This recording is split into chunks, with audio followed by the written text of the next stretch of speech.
Danes smo se na pobudo gibanja Rešimo Goriško in župana Mestne občine Nova Gorica, doktorja Klemna Mikleviča, dobili tukaj v Novi Gorici, državni svetniki, poslanci, gospodarstveniki, obrtniki ter vsi, ki imamo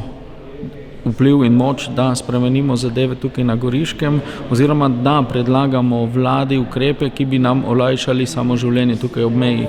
Kot je bilo poudarjeno, smo pač tukaj na Goriškem zelo močno odvisni od italijanskega trga, od sobivanja z našimi sosedi, o tem, da moramo z njimi sodelovati ter vsekakor to, da moramo sprejeti ukrepe, ki bodo koristni temu obmejnemu območju.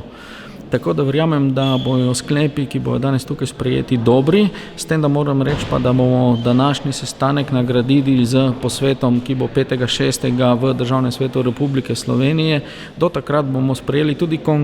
bomo dobili tudi konkretne podatke o izpadu prihodkov, o izpadu samega gospodarstva in o izpadu tega, kar v bistvu skrbi naše ljudi. Tukaj ne smemo pozabiti tudi na same delavce, ki živijo z minimalno plačo, ki bojo lahko ostali še brez tega prihodka, tako da lahko pride tudi do nekakšne socialne bombe, kajti direktorica Zavoda za zaposlovanje je rekla, da se je kar naenkrat povečalo število v bistvu brezposelnih